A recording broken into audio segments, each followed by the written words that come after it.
1988 ఆ టైంలో Iran Iraq war జరిగినప్పుడు, ట్యాంక్స్ వార్ జరిగిన టైంలో కూడా మేజర్ గా డొనాల్డ్ ట్రంపే అప్పుడు ఒకటి వాషింగ్టన్ పోస్ట్ కి ఏదో ఆర్టికల్ రాశాడంట. కర్గ్ ఐలాండ్ ని మనం ఆక్యుపై చేసుకోవాలి, కర్గ్ ఐలాండ్ మనం తీసుకోవాలని చెప్పి ఆయన వాషింగ్టన్ పోస్ట్ కు ఆర్టికల్ రాశారనే విషయం ఇప్పుడు బాగా వెలుగులోకి వచ్చింది. దాని నుంచి మాట్లాడుతున్నారు. మన కర్గ్ మీద దాడి చేశారు వీళ్ళు, వాళ్ళ మిలిటరీ బేసిస్ మీద దాడి చేశాం, మేము ఆయిల్ ని అసలు ముట్టలేదు, కానీ మేము కావాలనే మేము ఆయిల్ ని వదిలేసాము అని చెప్పేసి డొనాల్డ్ ట్రంప్ కూడా అన్నారు. సో ఇప్పుడు కర్గ్ ని ఆక్యుపై చేసుకుంటే గనక ఇరాన్ 80% ఆయిల్ అక్కడ నుంచే వస్తుంది అనేది వింటున్నాం. వాళ్ళ మేజర్ ఆయిల్ సోర్స్ అంతా కూడా కర్గ్ ఐలాండ్ అనేది ఒకవైపు 90%. నేను తగ్గించాను యాక్చువల్లీ నిజంగానే అది. సో 90% ఆయిల్ సోర్స్ అక్కడ నుంచే వస్తుంది వింటున్నాం. సో ఇట్లాంటప్పుడు మరి కర్గ్ ఒక్కదాన్ని కైవసం చేసుకోవడం ఒకటి. రెండో ఆపరేషన్ గురించి కూడా వింటున్నాం సార్. పారాట్రూపర్స్ ని వాళ్ళని తీసుకొస్తున్నారు, స్పెషల్ ఫోర్సెస్ తోటి ఒక స్పెషల్ ఆపరేషన్ ఏదో చేయాలి. వాళ్ళది 450 kgs వాళ్ళ న్యూక్లియర్ ఎన్రిచ్మెంట్ ప్రోగ్రామ్ కి సంబంధించి 60% ఎన్రిచ్డ్ యురేనియం నిల్వలు ఏవో ఉన్నాయి. అవి 450 కిలోల వరకు ఉన్నాయి. వాటితో ఒక వారం రోజుల లోపల వాళ్ళు కరెక్ట్ గా వర్క్ చేస్తే న్యూక్లియర్ వెపన్స్ తయారు చేసుకోవచ్చు. ఈ వారం అనేది మనం చాలా సంవత్సరాలకి వెళ్ళి వింటున్నాం కానీ, బట్ వారం ని పక్కన పెడతారు. బట్ 450 kgs ఎన్రిచ్డ్ యురేనియం వాళ్ళ దగ్గర 60% ఎన్రిచ్డ్ యురేనియం ఉందనే విషయం తెలుస్తోంది. సో దాన్ని తీసుకురావడం కోసం ఒక ఆపరేషన్ చేయాలి అని అనుకుంటున్నారండి. సరే, మీరు అంటే ఇప్పుడు స్పెషల్ ఆపరేషన్ కి పరిమితం అవుతారా? ఇప్పుడు మీరైతే ఇట్లా హార్మోజ్ ని తీసేయడం అనేది ఇంపాసిబుల్ టాస్క్ గానే కనబడుతుంది, దాంట్లో ఏం డౌట్ లేదు. బట్ ఏమో డొనాల్డ్ ట్రంప్ అనుకొని ఇప్పుడు మనం చేయాల్సిందే అనుకుంటే ఏమైనా అవకాశం ఉందో తెలియదు, కానీ పాసిబిలిటీస్ చెప్తారా ఒకసారి? కర్గ్ ని ఆక్యుపై చేసుకోవడం అండ్ ఈ ఎన్రిచ్డ్ యురేనియం ని కైవసం చేసుకోవడం. మనకు ఇక్కడ ఇస్ఫహాన్ ఇక్కడ ఉంది, రైట్? టెహరాన్ ఇక్కడ ఉంది. ఓకే, టెహరాన్, ఇస్ఫహాన్ ఈ రెండు ప్రాంతంలో మనకు మేజర్ గా వాళ్ళ ఇవన్నీ కూడా ఉన్నాయి. ఎవరివి? మన కోఆమ్ ఇక్కడ ఉంది, వాళ్ళ న్యూక్లియర్ ఇన్స్టలేషన్స్ ఉన్నాయి. దీనికి టెహరాన్ అవుట్స్కర్ట్స్ లో వీళ్ళకి కొన్ని ప్రాంతాలు, ఇవన్నీ కొండ ప్రాంతాలు, ఇక్కడ వాళ్ళు పెట్టుకున్నారు. సో ఇప్పుడు అమెరికా కనుక వీళ్ళ దగ్గర ఉన్నటువంటి న్యూక్లియర్ మెటీరియల్ ని కొండల్లోంచి బయటికి తీయాలంటే ఎంత దూరం రావాలి? కనీసం అంటే 1500 కిలోమీటర్ల లోపలికి రావాలి. ఎలా వస్తారు? ఇక్కడ నార్త్ కాస్పియన్ సీ నుంచి ఎలా వస్తారు? ఇది తుర్కమేనిస్తాన్ ఉంది, ఇక్కడ వచ్చేసి రష్యా ఉంది, ఇక్కడ అజర్బైజాన్ ఉంది. అంటే వాళ్ళు అజర్బైజాన్ వాడుకొని లోపలికి రాగలరా? అప్పుడు అజర్బైజాన్ కి ఇరాన్ మధ్యలో యుద్ధం వచ్చేస్తుంది, రాలేరు. సో కాస్పియన్ నుంచి రాలేరు. ఎక్కడి నుంచి వస్తారు వాళ్ళు? దక్షిణాన్ని నుంచి రావాలి. ఈ కొండలన్నీ దాటుకుంటూ తెహరాన్ దాకా రావాలి. తెహరాన్ దాకా వస్తే కానీ వాళ్ళు ఆ ఫిసైల్ మెటీరియల్ తీయలేరు. ఇస్ఫహాన్ దాకా రావాలి. ఇస్ఫహాన్ దాకా ఎలా రాగలరు వాళ్ళు? నజఫ్ బాద్ ఇక్కడ ఉంది, సో ఇస్ఫహాన్. సో ఈ ఇంత దూరం వాళ్ళు రావాలంటే నతాన్స్ ఇక్కడ ఉంది.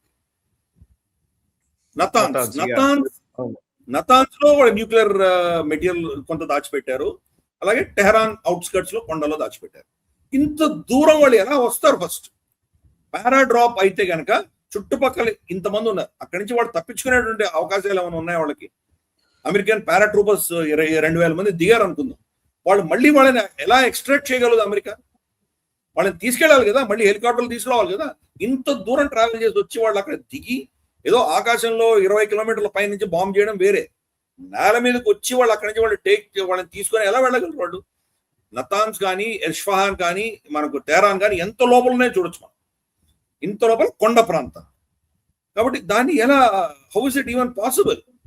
వీళ్ళ ఆపరేషన్స్ ప్లాన్ చేస్తే కనుక లోపలికి వెళ్ళొచ్చు. పారాడ్రాప్ చేయడం అంటే పెద్ద ప్రాబ్లం ఏం లేదు, ఫ్లైట్ నుంచి డ్రాప్ చేస్తారు. ఎలా వస్తారు బయటికి? వాళ్ళు ఎలా వస్తారు? ప్లస్ 460 కిలోల అన్స్టేబుల్ మెటీరియల్, అది ఆల్మోస్ట్ ఒక లిక్విడ్ ఫామ్ లాగా ఉంటుంది. దాన్ని అక్కడి నుంచి తీసుకురావాలంటే కనుక రోడ్ మీదనే తీసుకురావాలి. దాన్ని ఎయిర్ లిఫ్ట్ చేసి తీసుకురాలేరు. ఎలా చేస్తారు? ఫస్ట్ ఆ సొరంగంలో ఎక్కడ పెట్టారో తెలియదు, అది కనుక్కొని వాళ్ళు ఇన్ఫిల్టర్ చేసి వాళ్ళు ఎవరో కరప్షన్ వాళ్ళకి లంచాలు ఇచ్చి కనుక్కొని లోపలికి వెళ్ళినా కానీ కూడా బయటికి తీసుకొచ్చేసరికి అన్స్టేబుల్. అది ఏమైనా అయిందంటే దాని పరిస్థితి ఏంటి? So it is almost impossible. దాన్ని తీసుకురావడం అనేది కల్లా, అది జరిగేటువంటి పని కాదు. ఒకటి ఇప్పుడు పాకిస్తాన్ ఎయిర్ బేస్ నే లాస్ట్ టైం వాడుకున్నారు. పాకిస్తాన్ ఈవెన్ బలూచిస్తాన్ ఉంది కదా, సిస్తాన్ బలూచిస్తాన్ నుంచి లేదా బలూచిస్తాన్ రీజియన్ నుంచి రాలేరా? రాలేరు. అదే కొండ ప్రాంతం మళ్ళీ చూపించాను కదా, అదే అర్థమైంది. ఇంకొక పాయింట్ ఉంది సార్, ఇంకొక పాయింట్ ఉంది. ఇప్పుడు like for example like Sistan Balochistan ఇగో ఈ ప్రాంతం, సిస్తాన్ బలూచిస్తాన్ ఎంత కొండ ప్రాంతం, ఎంత కొండ ప్రాంతం. అంతా కొండ ప్రాంతం. ఎలా వస్తారు వాళ్ళు? ఇదంతా కూడా కొండ ప్రాంతం. ఇది ఇక్కడ చాబహార్ ఉంది. అంటే నా క్వశ్చన్ ఏంటంటే సార్, ఇప్పుడు ఫైటర్ జెట్స్ కానీ వాళ్ళ హెలికాప్టర్స్ కానీ లేకపోతే ఫైటర్ జెట్స్ కానీ వాటితోటి ఎయిర్ స్పేస్ లోకి వెళ్ళడం అనేది మేజర్ సమస్య అని మీరు అంటున్నారు. కానీ వాళ్ళ అది సమస్యనే కాదు. ఎయిర్ డ్రాప్ చేయడం అది సమస్య కాదు. ఎయిర్ డ్రాప్ అయిపోతారు. ఇప్పుడు ఫర్ ఇన్స్టెన్స్ మనకు నతాన్స్ దగ్గర డ్రాప్ చేస్తారు వాళ్ళు, ఓకే? లేదా నతాన్స్ ఇక్కడ ఉంది, ఇది నతాన్స్, ఇది నతాన్స్ కి డ్రాప్ చేస్తారు అనుకుందాం కాసేపు. ఇది నతాన్స్, మొత్తం కొండ ప్రాంతం, ఇది మొత్తం కొండ ప్రాంతం. నతాన్స్ కొండల్లో వాళ్ళు ఎక్కడో దాచిపెట్టారు. నతాన్స్ లో డ్రాప్ అవుతే నతాన్స్ లో వీళ్ళ ఆర్మీ, వీళ్ళ ఐఆర్జీసీ వీళ్ళందరూ ఉన్నారు కదా, ఇక్కడి నుంచి వాళ్ళని ఎలా పైకి తీసుకెళ్తారు? హెలికాప్టర్ లోనో లేకపోతే మనకు ఎయిర్ క్రాఫ్ట్ లోంచో పారాచూట్ లో వాళ్ళు డ్రాప్ అవుతారు. డ్రాప్ అయిన తర్వాత కింద నుంచి పైకి ఎలా వెళ్తారు వాళ్ళు? ఎక్కడో వాళ్ళ మళ్ళీ హెలికాప్టర్స్ వచ్చి దిగాలి కదా, ఎక్కడ దిగుతాయి? దిగడానికి ఏం లేదు కదా వాళ్ళ దగ్గర. ఇక్కడ మళ్ళీ ప్లేన్ ఏరియాస్ దిగారంటే కనుక దాన్ని వీళ్ళు ఐఆర్జీసీ షూట్ డౌన్ చేస్తుంది. వాళ్ళు పెట్టుకున్నటువంటి నిధులు ఏ కొండలో అయితే ఈ కొండలో దాచిపెట్టారు వాళ్ళు. ఆ కొండలో దాచిపెట్టింది వాళ్ళు బయట అంతా దాని సెక్యూరిటీ లేకుండా గార్డ్ చేయకుండా వదిలేరు కదా. కాబట్టి వాళ్ళకు అక్కడ మైన్స్ పెట్టారు. వీళ్ళు వెళ్తేనే మైన్స్ లో చనిపోయేటువంటి ప్రమాదం ఉంది. అలాగే టెహరాన్ చూద్దాం. టెహరాన్ చూసామంటే అది కూడా అంతే. ఇక్కడ ఉంది టెహరాన్ ఇక్కడ ఉంది. టెహరాన్ చుట్టూతున్న కొండలే, కంప్లీట్ కొండలు. మరి కొండల మధ్యలో టెహరాన్ ఉంది. ఇది మొత్తం ఇది వ్యాలీ లాగా ఉంది. దాని చుట్టూతున్న కొండలే. కొండల్లో దాచిపెట్టారు వాళ్ళు. ఎలా, how do you take it? అక్కడి నుంచి ల్యాండ్ అవ్వడం ఈజీ, పారా డ్రాప్ అవడం చాలా ఈజీ. ఇక్కడి నుంచి బయటికి ఎలా వెళ్తాం? How do you extract them? Sistan Balochistan కూడా అదే పరిస్థితి. సిస్టాన్ బలూచిస్తాన్ ఇందాక చూపించాను కదా నేను. సిస్టాన్ బలూచిస్తాన్ వచ్చి ఇది ఈ ప్రాంతం, ఈ పాకిస్తాన్ బార్డర్ లోనే. ఇది బలూచిస్తాన్ పాకిస్తాన్ లో, ఇది సిస్టాన్ బలూచిస్తాన్. మొత్తం కొండ ప్రాంతం, సముద్ర తీరం అంతా కొండ ప్రాంతం. ఈ కొండలు ఇన్ని కొండలే. ఎలా, ఎక్కడ వాడు రీచ్ అవుతారు? ఇంపాసిబుల్. ఆఫ్ఘనిస్తాన్ లో ప్లేన్స్ ఉన్నాయి. ఆఫ్ఘనిస్తాన్ నుంచి వాడు ఆఫ్ఘనిస్తాన్ లోకి వీళ్ళు వెళ్ళగలరా? ఫస్ట్ వెళ్ళలేనటువంటి పరిస్థితి. జరాంజ్ అని చెప్పేసి ఇక్కడ ఒక ఇది వస్తుంది మనకు. ఇది జరాంజ్, ఈ ప్రాంతం, ఇది ఆఫ్ఘనిస్తాన్ లో ఉంటుంది. ఇదంతా కూడా ఇది ఓపెన్ ఏరియా. బట్ ఇదంతా కొండ ప్రాంతమే. ఇది ఆఫ్ఘనిస్తాను, ఇది పాకిస్తాను, ఇది ఇరాన్. ఈ మధ్యలో ట్రై జంక్షన్. ఇది మొత్తం అంతా కొండ ప్రాంతమే. ఎలా రాగలరు వాళ్ళు? ఆఫ్ఘనిస్తాన్ నుంచి రాలేరు, బలూచిస్తాన్ నుంచి రాలేరు, ఇరాక్ నుంచి రాలేరు. ఇరాక్ సైడ్ ప్లేన్ ఉంది కానీ ఇక్కడ మొత్తం జాగ్రెబ్ మౌంటైన్స్ ఉన్నాయి, ఇటు రాలేరు వాళ్ళు. ఇంకా పైన దీని నుంచి మన అజర్బైజాన్, అర్మేనియా నుంచి రాలేరు. టర్కీ నుంచి వస్తే ఇది కొండ ప్రాంతమే, మొత్తం కొండలే. ఎక్కడ రాగలరు వాళ్ళు? అమెరికా ఎటు నుంచి రాగలుగుతుంది? ల్యాండ్ అటాక్ చేయాలంటే వాళ్ళకి ఎక్కడ కూడా ఆప్షనే లేదు. మొత్తం కొండ ప్రాంతాలు. అది వాళ్ళకు ఉన్నటువంటి జోగ్రాఫిక్ అడ్వాంటేజ్ ఈరోజు ఇరాన్కు ఉంది. అందుకని it is almost impossible for land invasion.